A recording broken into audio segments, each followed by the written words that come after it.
Para orarmos, precisamos aprender, em primeiro lugar, a pedir de forma correta. Embora seja verdade que Deus sabe de tudo, não podemos ter a atitude de que não é necessário pedir, porque Ele já sabe de tudo que precisamos. Algumas pessoas pensam que não precisamos pedir por causa do versículo de Mateus. Não vos assemelheis, pois a eles, porque Deus, o vosso Pai, sabe o de que tendes necessidade, antes que lhe o peçais. Mateus 6:8. Mas para entendermos corretamente esse verso, precisamos examinar seu contexto bíblico. Além disso, Jesus havia dito: e orando, não useis de vãs repetições, como os gentios, porque presumem que pelo seu muito falar serão ouvidos. Mateus 6:7. Mas aqui, Jesus estava referindo-se à prática de se repetir as orações ritualisticamente. Ele não estava querendo dizer que não se pode pedir. Eu vou lhes explicar mais adiante. Pelo contrário, sua intenção era ensinar-nos a dirigir ao Pai todas as petições que procedem de nossa oração. Dirigir petições a Deus é um aspecto básico da oração. Deus é o nosso Pai, e como Pai, Ele tem prazer em dar bênçãos aos seus filhos. Um filho, dentro de sua família, tem certos direitos. Jesus Cristo, o Filho de Deus, nos assegura: naquele dia, nada me perguntareis. Em verdade vos digo, se pedirdes alguma coisa ao Pai, Ele vô-la concederá em meu nome. Até agora nada tendes pedido em meu nome. Pedi e recebereis, para que a vossa alegria seja completa. João 16, 23 e 24. E no versículo 27, ele mostra por que isso acontece desse jeito. Porque o próprio Pai vos ama, visto que me tendes amado e tendes crido que eu vim da parte do Pai. O Pai nos ama porque cremos em seu Filho. Portanto, somos participantes da herança do Filho unigênito de Deus. Deus é muito bondoso, meus irmãos e irmãs. Ele quer dar-nos todas as boas coisas, desde que lá peçamos. Ora, se vós, que sois maus, sabem dar boas dádivas aos vossos filhos, quanto mais vosso Pai que estás nos céus dará boas coisas ao que lhe pedirem. Cristo veio a este mundo para proporcionar redenção e restauração ao homem caído. Quando Cristo estava preso na cruz, Deus estava cumprindo as condições necessárias para que a humanidade pudesse voltar a ter comunhão completa com Ele. Paulo disse o seguinte, a saber, que Deus estava em Cristo, reconciliando consigo mesmo o mundo, não imputando aos homens as suas transgressões, e nos confiou a palavra da reconciliação. Com base na obra reconciliadora do Pai, todos nós temos a possibilidade de sermos salvos. Mas a salvação tem que ser pregada até os confins da terra, oferecendo a todos os homens a oportunidade de aceitarem ou rejeitarem o Evangelho, a boa nova de que o preço já foi pago e que todos os homens podem ter acesso direto a Deus. Mas para receber essa grande bênção da salvação, os homens terão que pedi-la. Pelo arrependimento, eles devem pedir a Cristo que lhes perdoem os pecados. Devem pedir a Cristo que entre em seu coração. Embora o dom da salvação esteja à disposição de todos, só podemos apropriarmos dele pedindo. E não é somente a regeneração que obtemos pela petição.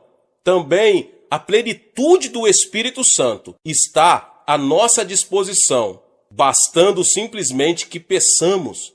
Quanto mais o Pai Celestial dará o Espírito Santo àqueles que lhe pedirem, Lucas 11:13. Mas não só o dom da salvação, mas também a plenitude do Espírito Santo e todas as demais bênçãos estão à nossa disposição e podemos obtê-las pela petição em oração. Tiago afirma que Deus não negará a sabedoria a ninguém, mas a dará liberalmente, desde que a peçamos com fé. Podemos obter os dons do Espírito Santo, bastando para isto que os peçamos. Cura, libertação, prosperidade e bênçãos são coisas que todos podemos pedir a Deus. Temos o direito também de orar a Deus por um avivamento. Pedir ao Senhor chuva no tempo das chuvas serôdias, ao Senhor, que faz as nuvens de chuva, dá aos homens aguaceiro. Zacarias 10:1. A bênção de Deus pode ser nossa, basta que a peçamos. Podemos receber as bênçãos de Deus, que em Zacarias são tipificadas como chuvas, porque Deus ordenou que as peçamos. Está bem claro que Deus está desejoso de abençoar seus filhos. Contudo, temos que fazer a nossa parte, que é pedir de forma correta. Agora, meus irmãos e irmãs, como funciona essa questão de pedir? Como podemos obter a resposta de nossas petições? Há, contudo, 4 passos. O primeiro passo, temos que pedir com fé.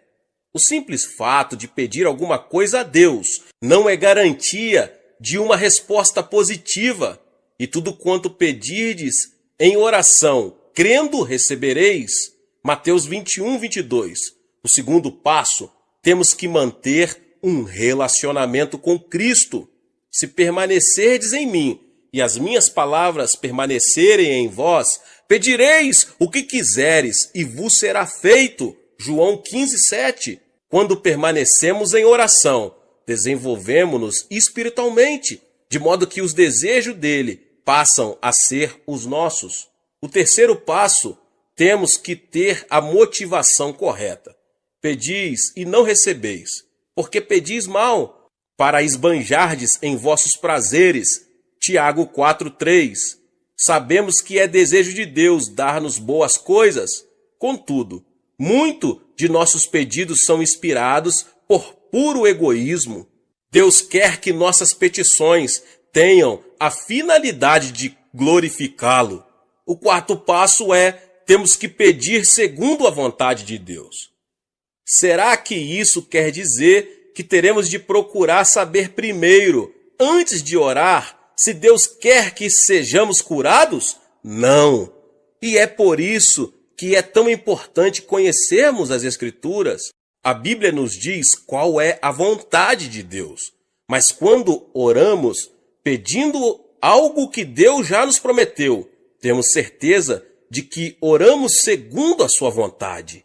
E esta é a confiança que temos para com Ele, que se pedirmos alguma coisa segundo a sua vontade, Ele nos ouve.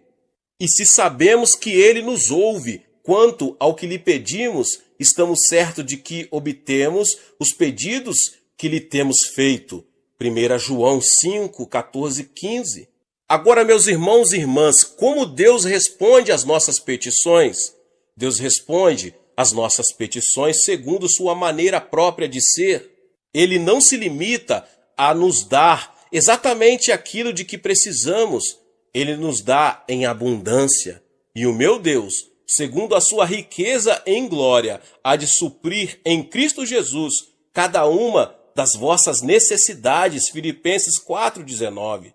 Os recursos de Deus são ilimitados. Deste modo, Ele supre todas as nossas necessidades. Mas Deus não tem falta de bênçãos. Ele possui um depósito completamente cheio, meus irmãos e irmãs. Só precisamos saber como abrir esse depósito, aprendendo a pedir. Aprendi esses princípios bem no início de meu ministério. Estudei as Escrituras e descobri que Deus é bom. Iniciei meu ministério na região mais pobre da Coreia, numa época de séria depressão econômica em nosso país, logo após a Guerra da Coreia. Aprendi a jejuar, não porque fosse espiritual, mas porque não tinha nada para comer. E através da oração e da leitura da palavra de Deus, entendi que Deus não era o Deus apenas da Europa e dos Estados Unidos. Ele é o Deus de quem quiser aprender a confiar nele. Há uma experiência que já contei muitas outras vezes, mas sempre alguém que nunca ouviu. Se você não ouviu, ouça agora mesmo. Ela ilustra perfeitamente como podemos obter respostas de oração das mãos de nosso Pai Celestial. Quando iniciei meu ministério, ainda era solteiro e morava num pequeno cômodo. No inverno, eu me protegia do frio, enrolando-me com cobertores, pois não tinha nenhum outro meio de aquecimento. Comecei a pregar a mensagem da abundância de Deus, conforme havia nas Escrituras, e assim me vi num dilema. Se Deus era tão bom, se possuímos tantos e tão vastos recursos, por que eu era tão pobre? É uma pergunta que muitas pessoas estão fazendo, principalmente no país em desenvolvimento. Um dia, percebi que precisava de 3 coisas. Como não tinha um veículo para visitar os membros de minha igreja, precisava de uma bicicleta. Precisava também de uma escrivaninha, pois não tinha onde colocar a Bíblia. E resolvi pedir a Deus uma cadeira também, pois precisava dela para a mesa. Hoje, essas 3 coisas podem parecer insignificantes, mas há mais ou menos 25 anos eram coisas raras em nossa região. Contudo, com toda a confiança, pedi a meu Pai Celeste essas 3 coisas, uma cadeira, uma mesa e uma bicicleta. E apresentei essa mesma oração a Deus durante vários meses, achando que se repetisse continuamente, por fim, Ele me ouviria e me atenderia.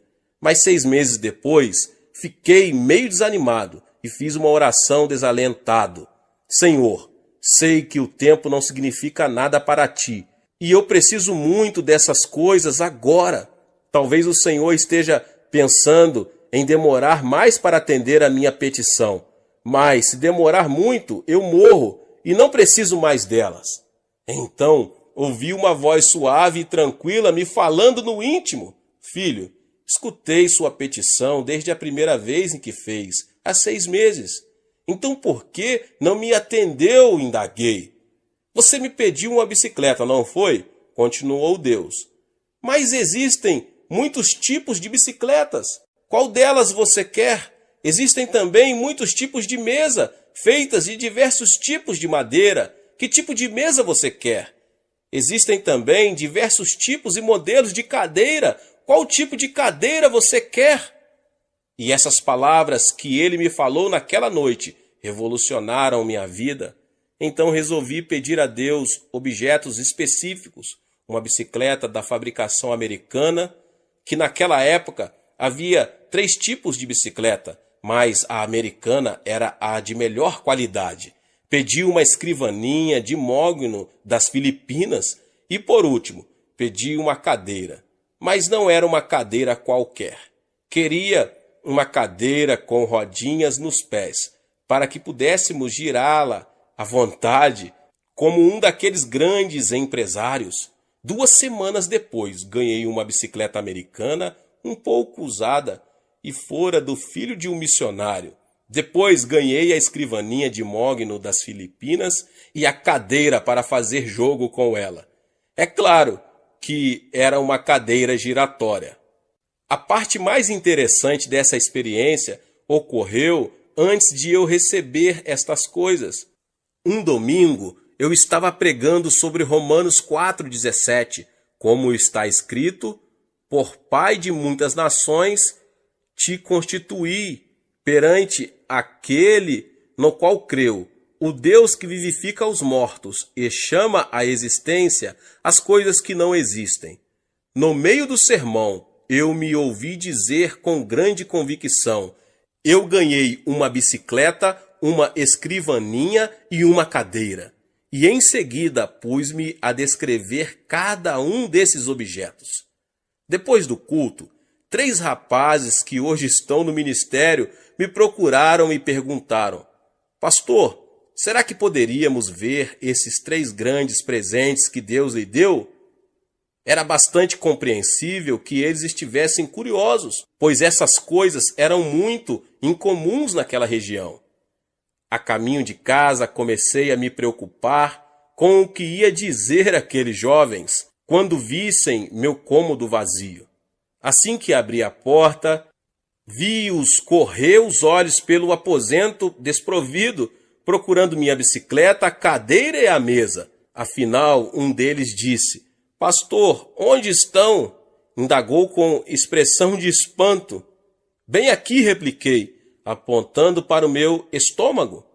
Deixe-me explicar fazendo uma pergunta. Continuei calmamente, admirado com minha resposta. Onde você estava antes de nascer?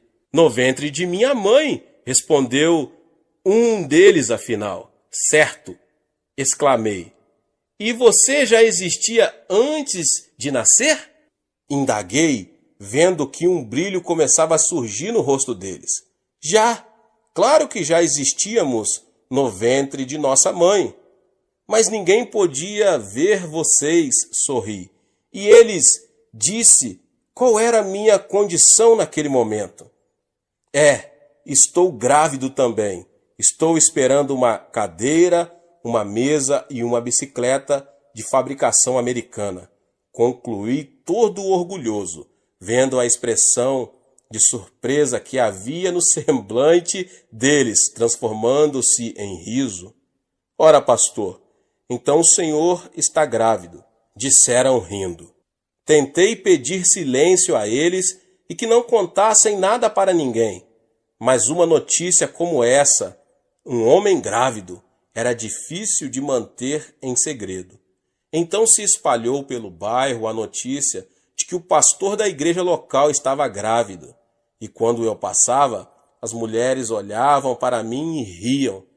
As criancinhas vinham colocar a mão em meu estômago para ver se sentiam ali a bicicleta.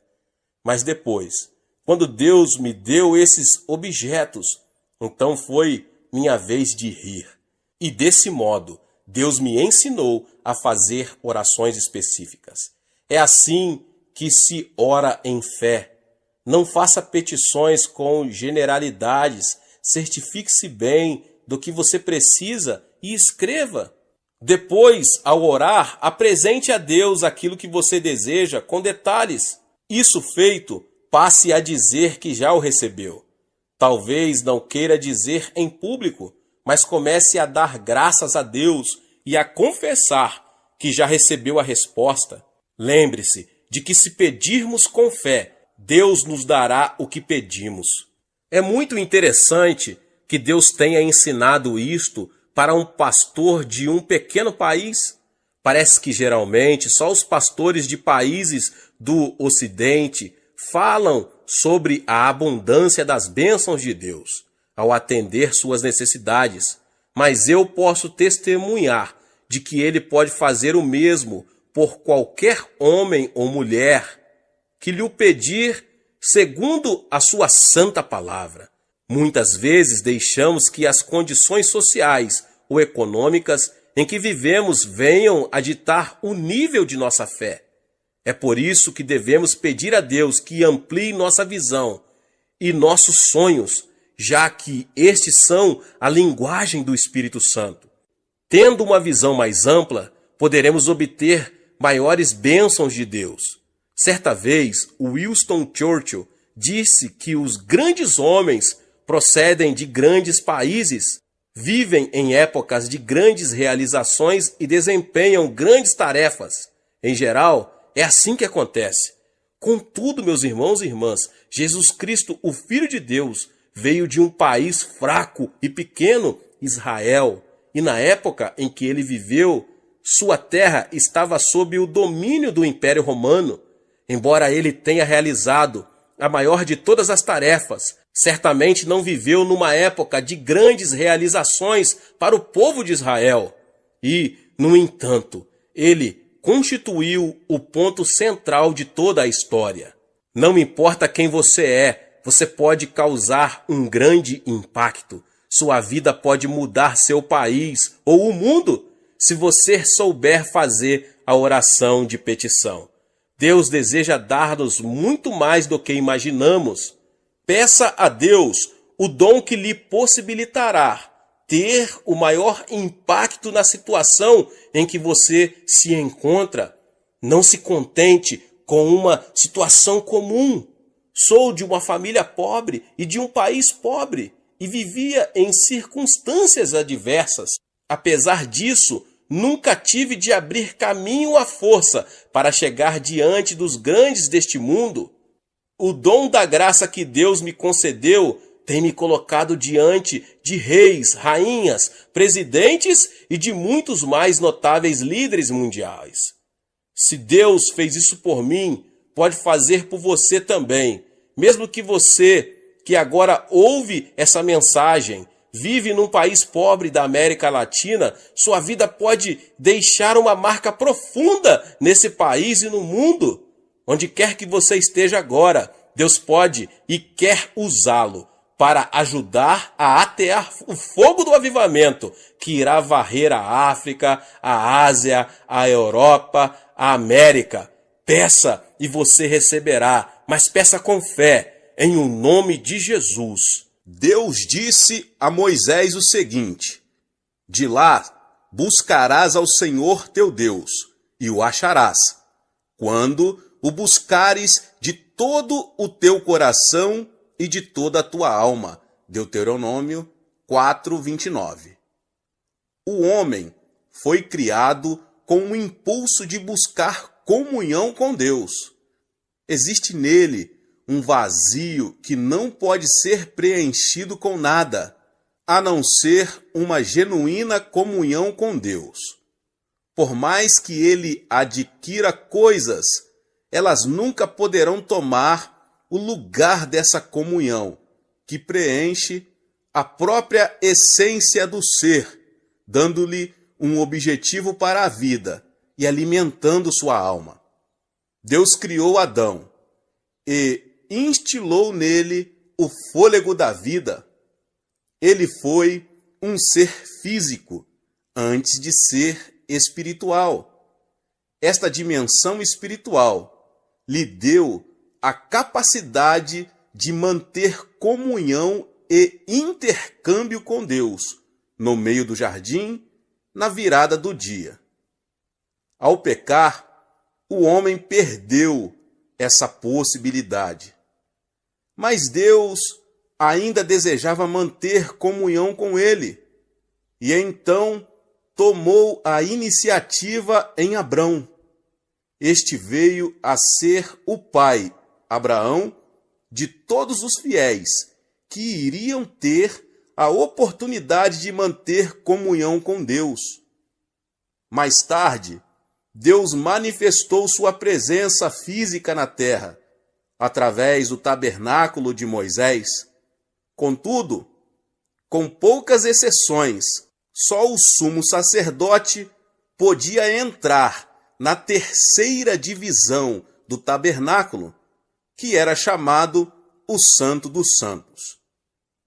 No reinado de Davi, assim que ele foi aclamado rei de Israel, a primeira coisa que fez foi mandar trazer para o local de culto de Israel a Arca da Aliança, que era símbolo da presença de Deus. Entretanto, ao invés de recolocá-la ao tabernáculo, ele deveria, por ordem de Deus, erigir uma casa própria em Sião, onde Davi morava. Pois o Senhor escolheu a Sião, preferiu-a por sua morada. Salmos 132:13. Em Sião, Deus teria um contato direto com Israel e manteria comunhão com seu povo. Todavia, a adoração que o povo prestava a Deus voltou a assumir um estilo ritualístico. E Deus, mais uma vez, tomou a iniciativa de restaurar a comunhão com o homem, vindo ao mundo na pessoa de Jesus Cristo. Hoje, na era da igreja, Deus nos deu o Espírito Santo, para que pudéssemos manter comunhão com o Pai e o Filho. Jesus disse: Ele me glorificará, porque há de receber do que é meu e vô-lo-á de anunciar. Tudo quanto o Pai tem é meu, por isso é que vos disse que há de receber do que é meu e vô-lo-á de anunciar. João 16, 14 e 15. E depois ele diz mais: aquele que tem os meus mandamentos e os guarda, esse é o que me ama, e aquele que me ama será amado por meu Pai, e eu também o amarei e me manifestarei a ele. João 14, 21. E no versículo 23 ele diz: se alguém me ama, guardará a minha palavra, e o meu Pai o amará, e viremos para ele e faremos nele morada. A oração como petição é muito importante para obtermos as coisas de que precisamos. Mas orar não é apenas pedir, é mais que isso. Jesus disse: buscais e achareis. Deus não é um mero depósito de bens, de onde retiramos tudo o que precisamos, por mais nobre que seja a nossa motivação. Ele é um ser vivo que deseja manter comunhão conosco.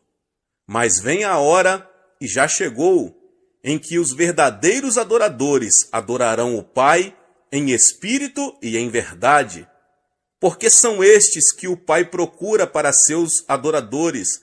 João 4, 23. Portanto, o outro nível de oração, que vem depois da oração de petição, é buscar. Isso não implica supressão da petição. O maior não suprime o menor, mas o menor está sempre incluído no maior. O apóstolo Paulo levou uma vida de oração e comunhão com Cristo.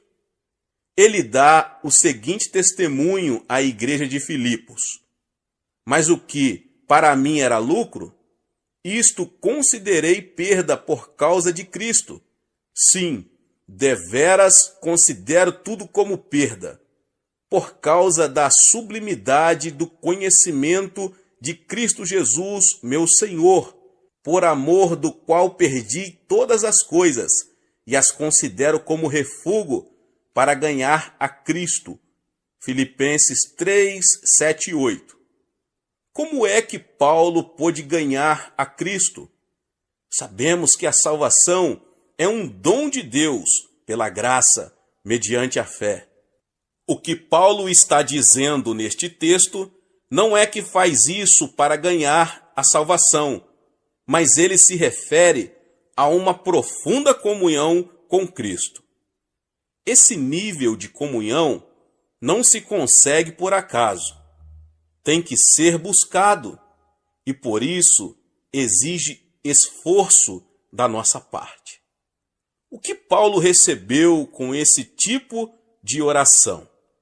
Ele responde a essa pergunta no verso 10. Para o conhecer e o poder da sua ressurreição e a comunhão dos seus sofrimentos, conformando-me com ele na sua morte. E depois prossigo para o alvo, para o prêmio da soberana vocação de Deus em Cristo Jesus. E no versículo 15, ele apresenta um desafio a todos nós. Todos, pois, que somos perfeitos, tenhamos este sentimento. Neste último versículo, o apóstolo revela que o sinal de que uma pessoa atingiu maturidade espiritual é o desejo de chegar a um nível espiritual no qual tenha uma comunhão íntima com Cristo. Deus é amor. O amor precisa ser extravasado através da comunhão. Assim sendo, a própria natureza de Deus exige uma coisa que nós temos o privilégio de dar a Ele: comunhão. Eu não preciso de um despertador para me acordar todos os dias, pouco antes das 5 da manhã. Apenas escuto uma batida à porta do meu coração, e isso automaticamente me desperta. Aí eu ouço o Senhor dizer: Xô, está na nossa hora, quero ter comunhão com você. Mas esse permanente relacionamento com Cristo não começou por uma simples resposta a uma petição. O que buscamos? Temos que buscar o Senhor, pois nele estão todas as bênçãos mais preciosas, em quem todos os tesouros da sabedoria e do conhecimento estão ocultos. Colossenses 2:3. Em Colossenses, Paulo apresenta a igreja como um campo riquíssimo. Nesse campo está escondido um grande tesouro. Mas não se trata de um tesouro material, e sim espiritual, sabedoria e conhecimento. Quando um recém-convertido ora, normalmente recorre ao trono de Deus em momentos de grandes dificuldades. Assim sendo, buscam a Deus querendo alguma coisa. Isso é bom e é muito importante. Deus quer que peçamos a Ele as coisas. Contudo, algumas pessoas veem a Cristo apenas como se Ele fosse um armazém, aonde vão com uma lista de compras para obter bênçãos de que precisam. Entretanto, todos os grandes mistérios, os tesouros de conhecimento, a fonte da alegria total e completa, essência do amor, estão em Cristo, esperando-nos como um tesouro escondido. Os que forem sábios venderão tudo que possuem e comprarão o terreno para que possam adquirir aquele tesouro. Moisés afirmou o seguinte: as coisas encobertas pertencem ao Senhor, nosso Deus, porém as reveladas nos pertencem a nós e a nossos filhos para sempre. Deuteronômio 29:29. Existem coisas que todos podem ver nas Escrituras, mas Deus quer levar-nos a uma comunhão tão íntima com Ele, que Ele possa revelar-nos seus tesouros mais profundos de sabedoria e conhecimento. Um tesouro não teria valor algum se fosse de fácil acesso a todos. Assim também, o tesouro espiritual de Deus é alcançado pela busca em oração. Aprendi já há muitos anos que precisamos esforçar-nos para encontrar os tesouros que Deus deseja mostrar-nos. Eu amo os que me amam, os que me procuram me acham. Riquezas e honra estão comigo, bens duráveis e justiça. Melhor é o meu fruto do que o ouro refinado, e o meu rendimento melhor do que a prata escolhida. Provérbios 8, 17 ao 19. O crente preguiçoso não se dispõe a buscar e nunca penetra na plenitude das bênçãos que Deus deseja que ele receba. Para se viver à porta da casa do Senhor, é preciso muita disciplina e esforço. Lembre-se de que hoje sou pastor da maior igreja do mundo, com mais de 400 mil membros. Sou um homem extremamente atarefado.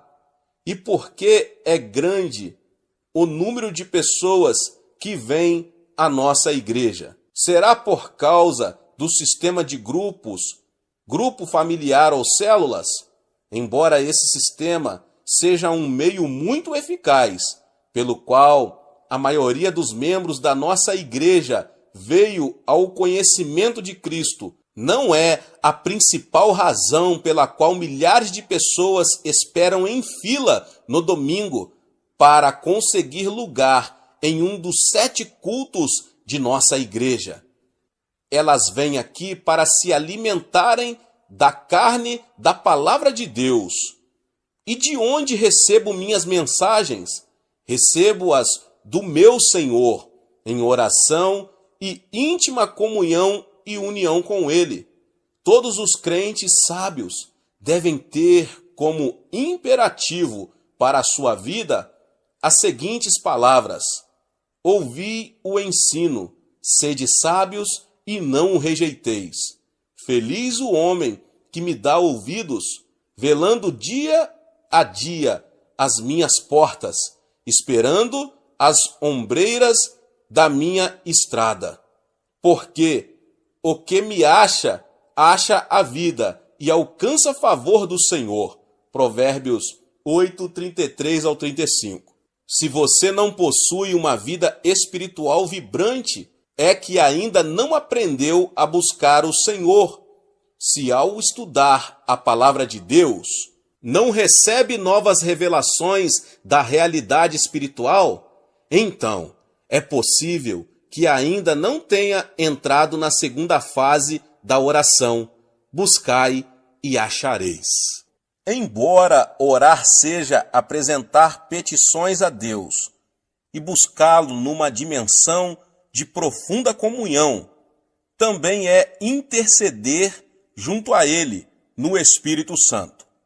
Então, a oração de intercessão é o terceiro nível de oração, no qual participamos da compaixão de Cristo por uma pessoa, uma circunstância, uma necessidade em alguma parte do mundo. A intercessão é o tipo de oração pelo qual podemos tornar-nos participantes dos sofrimentos de Cristo. Quando oro no Espírito Santo, sei que algumas dessas orações têm como objetivo pessoas e circunstâncias de outras partes do mundo. Posso não conhecer com exatidão os detalhes do problema, mas Ele conhece e me usa para orar até o fim, até eu ficar sabendo que Deus já atendeu a petição. Um amigo missionário narrou-me um fato miraculoso que mostra a importância da intercessão. Um grupo de missionários estava viajando num deserto da África. A certa altura, sobreveio-lhes um forte vendaval que os obrigou a mudar a rota. 2 dias depois, seu suprimento de água acabou.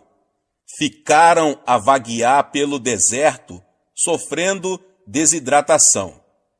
De repente, deram com um poço de água e foram salvos.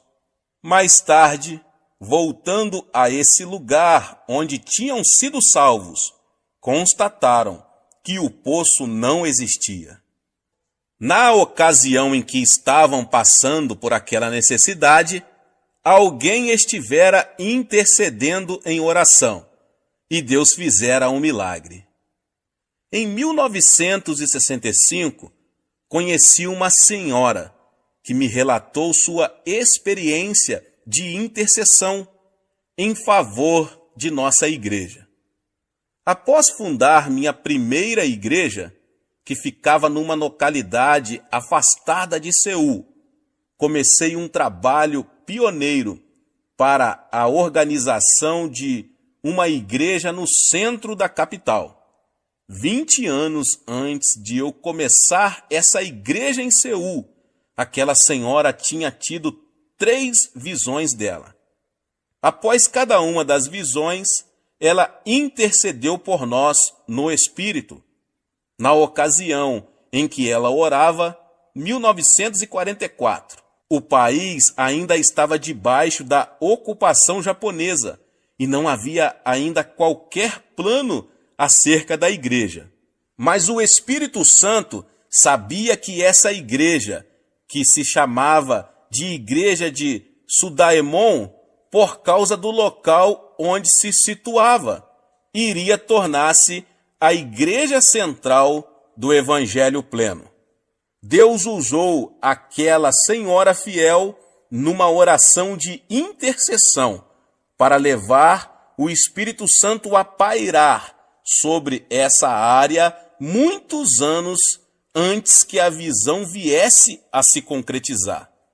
E quando o Espírito paira sobre uma região, ele tem consigo toda a dinâmica da vida, assim como uma semente, no plano material, tem consigo a vida e dá origem a ela.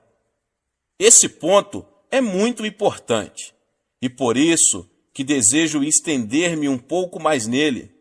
Na concepção de uma criança, o óvulo da mãe e o espermatozoide do homem já trazem consigo um complexo código, que é, na verdade, uma estrutura básica do que aquele indivíduo será no futuro, determinado por esse código genético. Quando o Espírito Santo produz vida, grande parte da dinâmica dessa vida é determinada pela vontade de Deus e implementada pelo Espírito Santo. Em 1944, ninguém imaginava que no futuro Deus ergueria no centro de Seul uma igreja que seria o meio pelo qual toda a nação coreana iria receber o Evangelho. Mas o Espírito Santo sabia, pois conhece a mente de Deus. Por isso, ele despertou uma fiel intercessora que iria orar no Espírito 20 anos antes de tornar-se evidente a realidade pela qual intercedia. Essa senhora viu a igreja, viu que ela seria a maior igreja do mundo.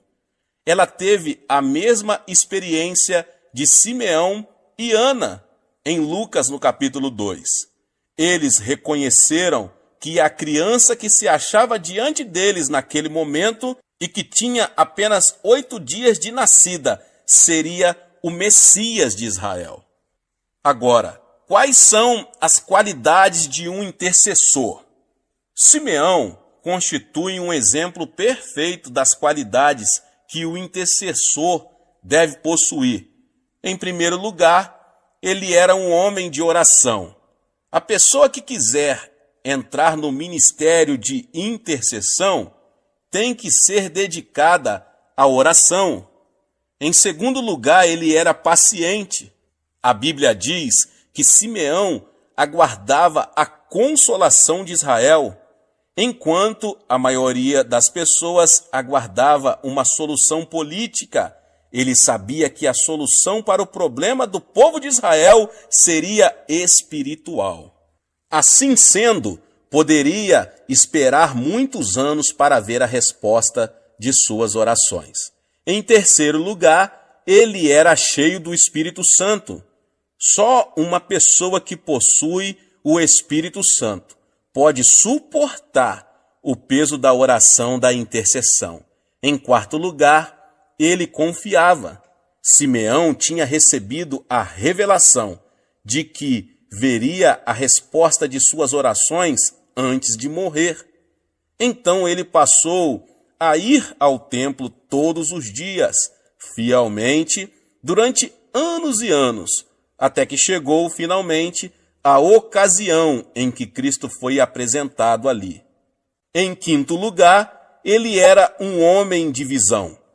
A profecia que ele fez sobre o Cristo menino deixou José e Maria maravilhados. Portanto, ele estava enxergando a realidade de Cristo, mais do que a própria mãe dele e do que o pai adotivo. Antes do nascimento de Cristo, o Espírito Santo tinha levantado 2 intercessores fiéis. Eles passaram muitas horas jejuando e orando sobre a vinda do Messias. E Deus permitiu que vivessem até ver a resposta de suas petições. Desse modo, seu ministério de intercessão foi registrado para sempre nas Escrituras. A oração de intercessão é necessária para o cumprimento da vontade de Deus. Isso não quer dizer que Deus seja capaz de realizar sua vontade sozinho, mas Ele resolveu incluir nossa participação na realização dela. Assim sendo, aqueles que assumem o ministério de intercessão, na verdade, se tornam partes integrantes da realização dos planos e propósitos de Deus. Agora, por que a intercessão é necessária? Antes de analisarmos a necessidade da intercessão, devemos ver o que nós, discípulos de Cristo, somos nessa terra. Nós somos o sal da terra, Mateus 5,13. O sal dá sabor aos alimentos, aos quais é adicionado. Jó disse o seguinte: comer-se-á sem sal o que é insípido? Jó 6,6. A igreja deve ter na terra a mesma função do sal. Nossa presença na terra impede que Deus destrua este mundo pecaminoso, como destruiu Sodoma e Gomorra. Assim, Ele coloca sobre nós a responsabilidade do retardamento do juízo final, dando mais tempo aos homens para que aceitem ou rejeitem a Jesus Cristo como Salvador. Da mesma forma, somos embaixadores de Cristo. Assim, somos enviados como representantes oficiais de nosso governo, o Reino de Deus, para apresentar seus interesses em um país estrangeiro. Quando 2 governos estão em guerra, a primeira coisa que fazem é retirar seus embaixadores. Portanto, o fato de permanecermos nesta terra significa que Deus ainda está suportando o pecado do mundo e ainda há tempo para se pregar o Evangelho. Mas o sal também restringe o processo da deterioração. Antes de existirem geladeiras, as pessoas que viajavam também tinham que cobrir de sal a carne que levavam, para que ela não se estragasse. O espírito do anticristo já está em operação na terra desde o 1º século. João escreveu o seguinte: e todo espírito que não confessa a Jesus não procede de Deus. Pelo contrário, este é o espírito do anticristo, a respeito do qual tendes ouvido que vem e presentemente já está no mundo. Filhinhos, vós sois de Deus e tendes vencido os falsos profetas, porque maior é aquele que está em vós do que aquele que está no mundo. 1 João 4, 3 e 4. O espírito do anticristo, que é o espírito do desrespeito às leis, está operando com uma influência cada vez maior no mundo. Eventualmente, esse espírito produzirá o anticristo em pessoa. Por meio da igreja, o Espírito Santo está detendo essas forças contrárias a Deus, até que essa força positiva seja removida da terra.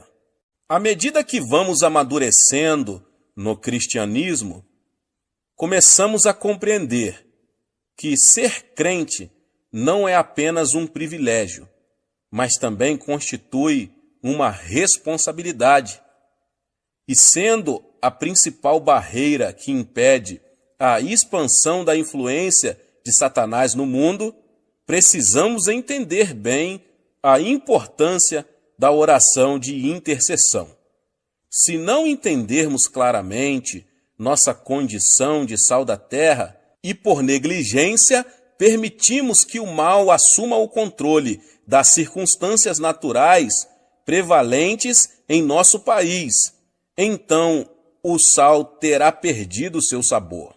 Naquela ocasião, Jesus disse: para nada mais presta, senão para ser lançado e ser pisado pelos homens. Nós fomos chamados por Deus também para sermos um reino de sacerdotes. E como corpo sacerdotal de reis, recebemos a autoridade. A tarefa do sacerdote do Antigo Testamento era interceder pelo seu povo diante do propiciatório. Assim também, em nossas orações de intercessão, exercemos nosso papel de sacerdotes do Novo Testamento, tomando posição na brecha, clamando pelas necessidades do povo de Deus.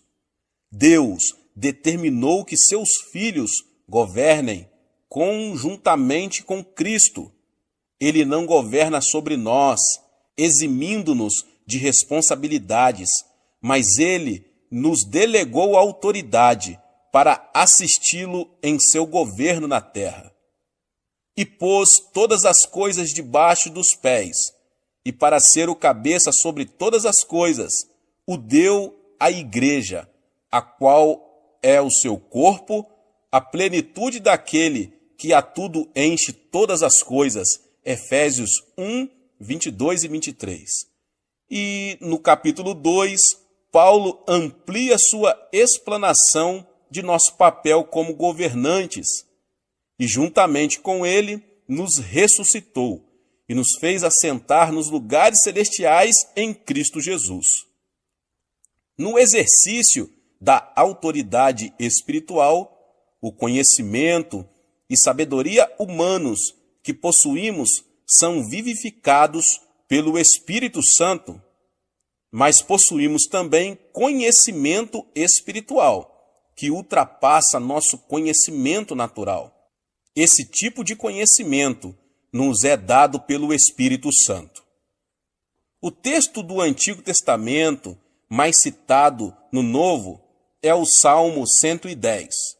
Vamos analisar atentamente este salmo para vermos como nossa autoridade pode ser empregada na oração de intercessão.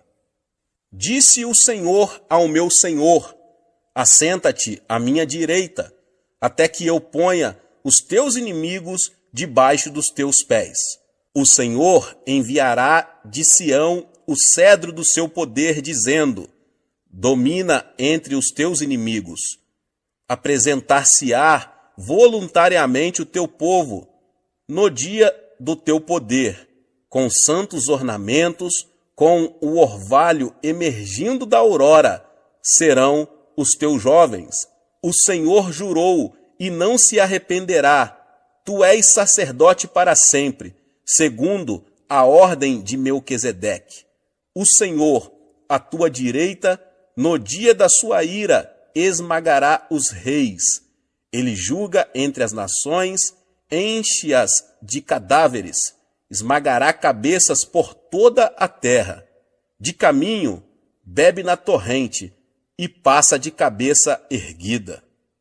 Nesse importante salmo, Cristo é apresentado como o supremo governante da terra e como sumo sacerdote, segundo a ordem espiritual de Melquisedeque.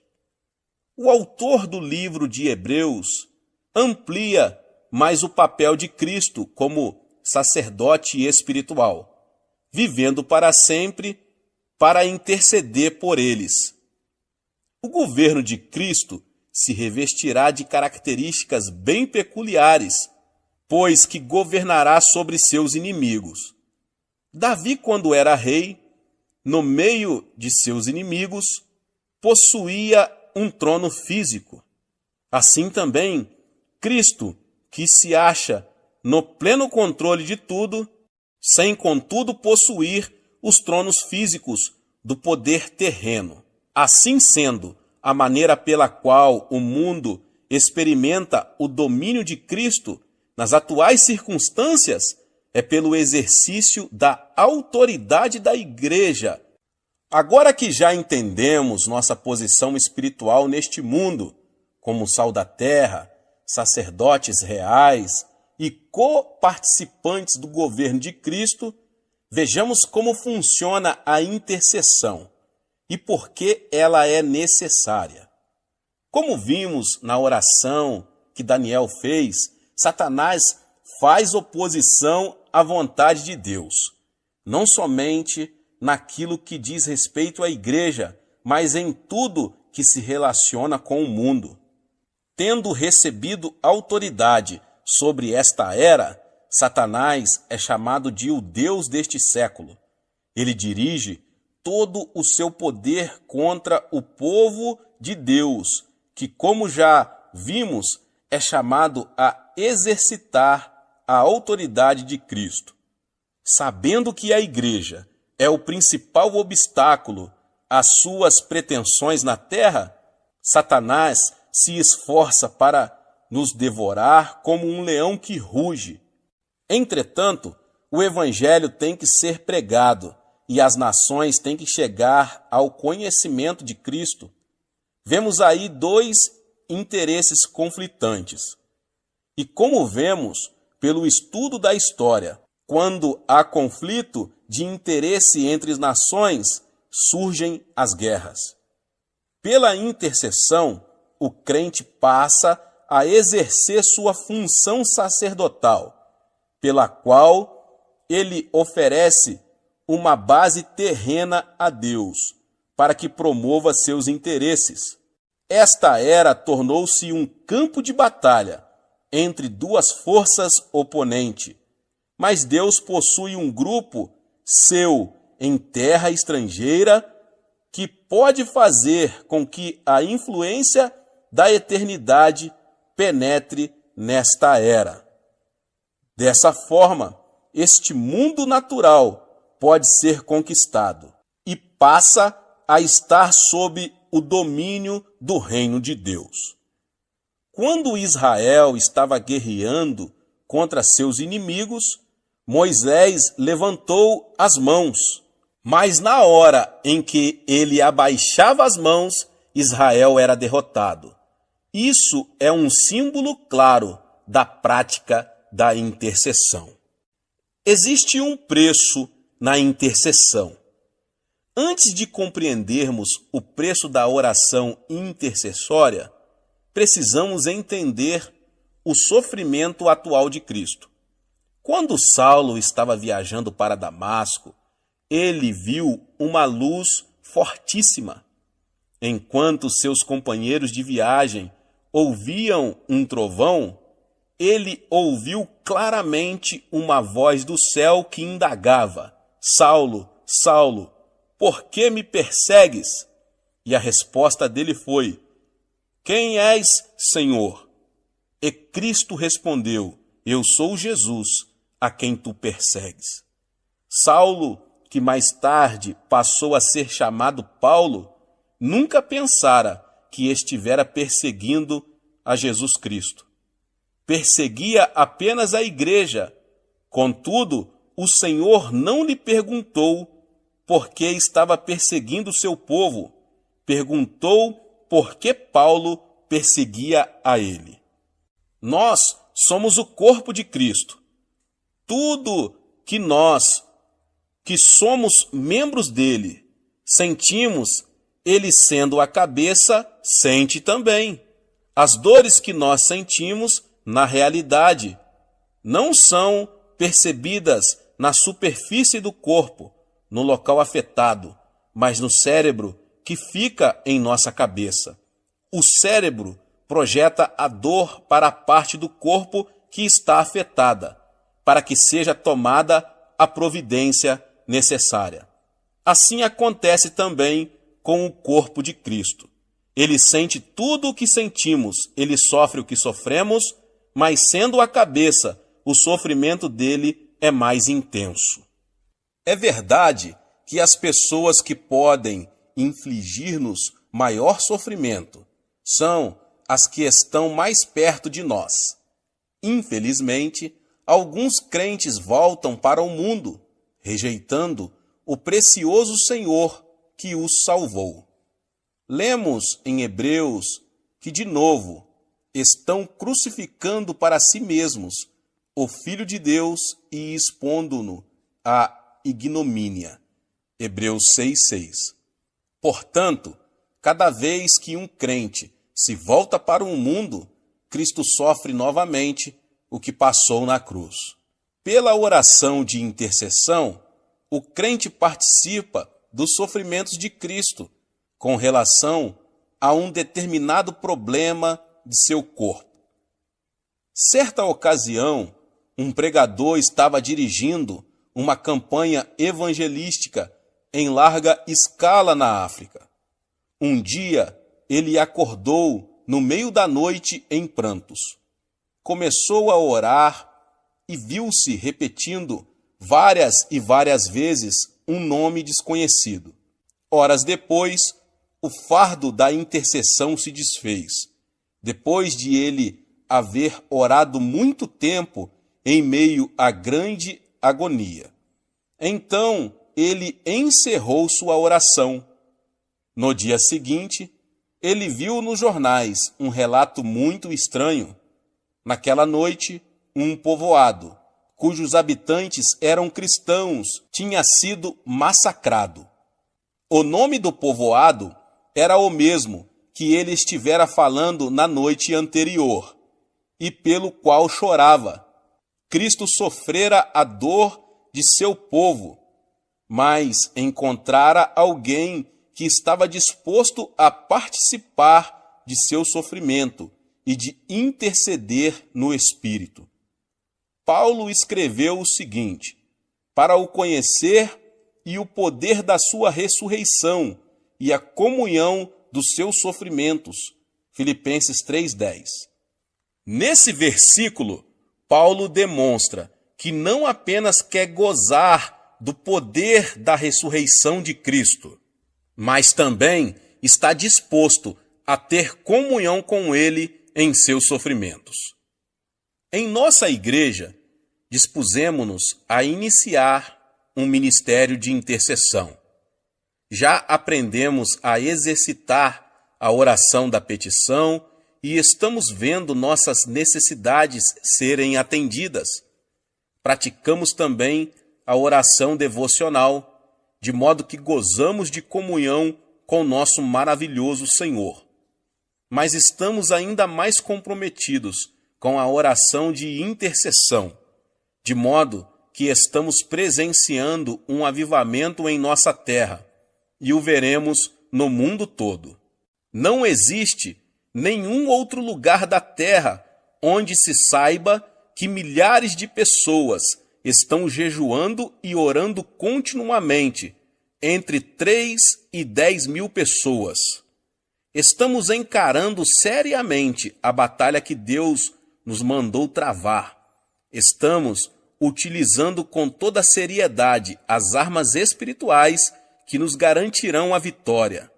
Sabemos perfeitamente qual é o campo de batalha, o coração de todos os homens do mundo, e estamos convencidos de que partilharemos da vitória final com o Rei da Glória. Quais portas adentramos ao fazer orações de intercessão? Além da sua função comum, como meio de entrada numa casa ou prédio, a porta é usada metaforicamente como entrada para uma experiência espiritual ou para uma oportunidade. Por isso, Jesus disse: "Eu sou a porta." Ele é o meio pelo qual o homem pode chegar ao Pai.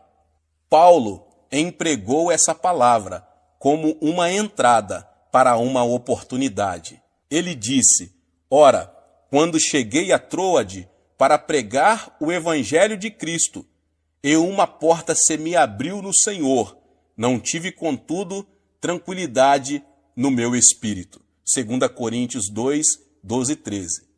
Escrevendo à igreja de Filadélfia, João relata esta revelação de Cristo: conheço as tuas obras, eis que tenho posto diante de ti uma porta aberta, a qual ninguém pode fechar. Apocalipse 3:8. Mas a porta não é apenas um símbolo de oportunidade para se pregar o evangelho de Jesus a uma comunidade. É também uma oportunidade para uma pessoa, como diz o Senhor: eis que estou à porta e bato. Se alguém ouvir a minha voz e abrir a porta, entrarei em sua casa e cearei com ele e ele comigo. Apocalipse 3:20.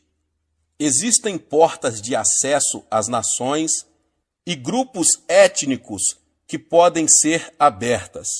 Assim que ela se abre, essas pessoas podem receber fé e crer. Ali chegados, reunida a igreja, relataram quantas coisas fizera Deus com eles e como abrira aos gentios a porta da fé. Atos 14:27.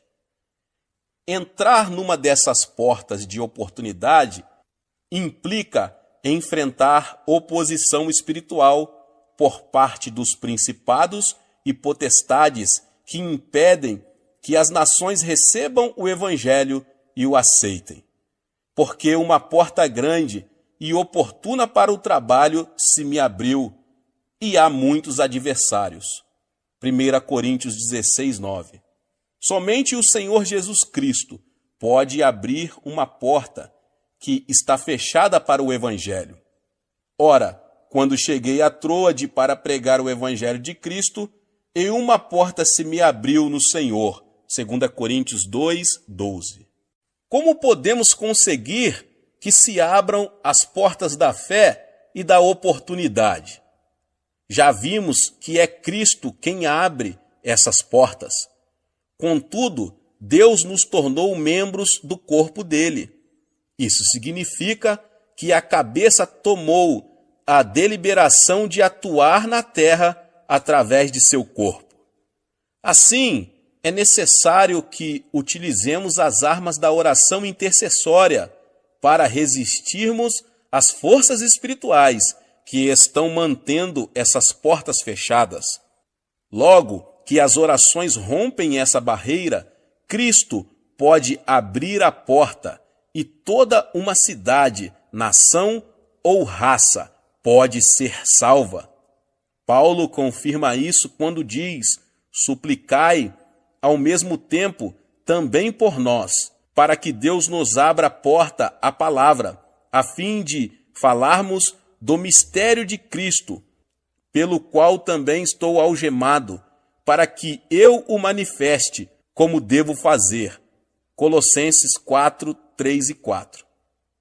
E Cristo não quer abrir apenas as portas da oportunidade para que o seu povo possa pregar o evangelho. Existem portas de revelação e conhecimento que também podem ser abertas. Jesus repetiu muitas vezes a seguinte frase: quem tem ouvidos, ouça. Essa afirmação, dirigida às igrejas do Apocalipse, nos capítulos 2 e 3, nos mostra que muitas vezes não entendemos o que ouvimos. É preciso que a porta do entendimento seja aberta para que nossa mente compreenda o que Deus deseja revelar-nos.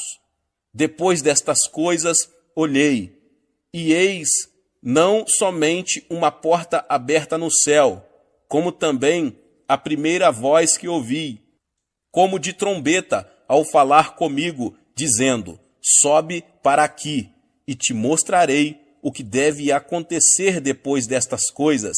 Imediatamente eu me achei em espírito. Apocalipse 4:1 e 2.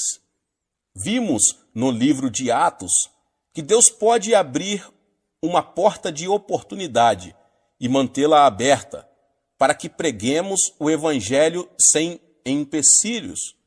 Paulo tinha sido acusado formalmente e conduzido a Roma que naquela época era o centro da pecaminosidade. Ele orou e pediu a outros que intercedessem por ele. Por fim, abriu-se ali uma porta, pois 2 anos permaneceu Paulo na sua onde recebia todos os que o procuravam, pregando o reino de Deus e com toda a intrepidez, sem impedimento algum, ensinava as coisas referentes ao Senhor Jesus Cristo. Atos 28, 30 e 31. E assim termina o livro de Atos. É importante observar que o Espírito Santo encerra o livro, como que deixando uma porta aberta. Naturalmente, muita gente sabe que o livro não tem um fecho gramatical bem definido. Podemos deduzir isso, já que Lucas, sendo médico, deveria ter um bom domínio do grego, que ele ainda está sendo escrito, pois a igreja ainda está realizando os atos do Espírito Santo. Embora saibamos que, ao final, Paulo foi executado, o fato é que a história oficial da igreja primitiva conclui com uma nota positiva. Depois que Deus abre a porta da oportunidade espiritual, ninguém pode proibir a pregação do Evangelho. Deus pode, inclusive, bloquear a oposição que emana de nossos próprios irmãos em Cristo. É uma pena que tenhamos de desperdiçar tantas energias devido à falta de unidade dentro da igreja. Em vez de o povo de Deus lutar contra vosso verdadeiro inimigo, o diabo, muitos se opõem uns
aos outros.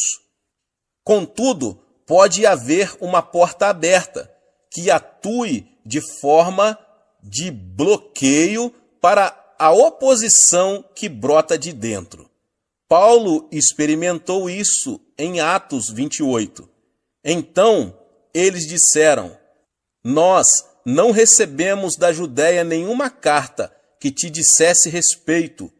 Também não veio qualquer dos irmãos que nos anunciasse ou dissesse de ti mal algum. Portanto, está claro que o que os crentes do mundo inteiro precisam entender e começar a fazer é atuar nesse terceiro nível da oração, a intercessão. Bata e a porta se abrirá. Como já afirmei, não podemos fazer uma distinção muito exata entre os 3 tipos de oração. Podemos fazer petições, ter comunhão e intercessão no mesmo momento de oração. É difícil interceder sem ter comunhão com Cristo. Nossas petições serão mais eficazes na comunhão. E a intercessão implica fazer petições e ter comunhão. Contudo, se entendermos mais claramente esses 3 tipos de oração, poderemos orar com maior eficiência. Quando novos convertidos, encaramos a oração como um meio pelo qual podemos receber bênçãos de Deus. Com o passar do tempo, vamos amadurecendo espiritualmente e desejamos mais que isso.